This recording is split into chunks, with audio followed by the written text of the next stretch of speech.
probably noticed by now, in your years of being a human, that human beings need a lot of stuff to live. Food, water, shelter, YouTube, well, maybe not that last one. So where does all of this stuff come from?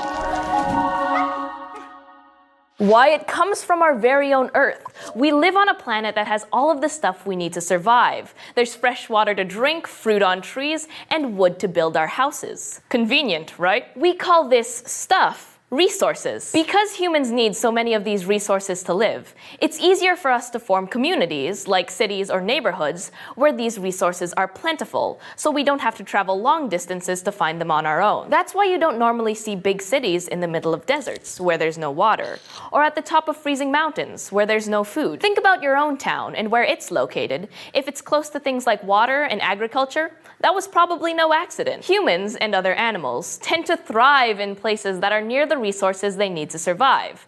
Of course, the stuff we need to live doesn't come ready to use right out of the earth. Although I would personally love it if there were, say, a lake full of pure hot fudge.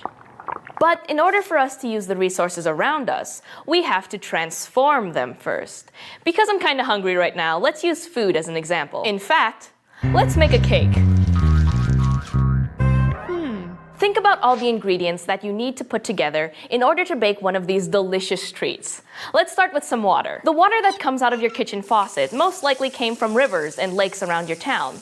But before the water is safe to drink, it has to be cleaned and stored in places like reservoirs and water towers. Okay, what next?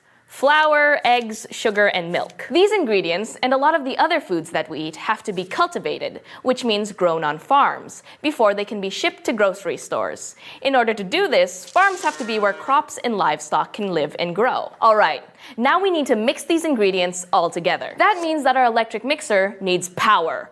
The energy we use to power all of our gizmos can come from a lot of different places. Sometimes it comes from materials that we have to dig underground to find, like oil and natural gas. Some houses get their energy from the sun or by wind. Some towns that are close to large dams can even get their energy from moving water. But more on that later. Now, how do we bake this bad boy? The same kinds of energy that powered our mixer also help do things like heat our homes and cook our food.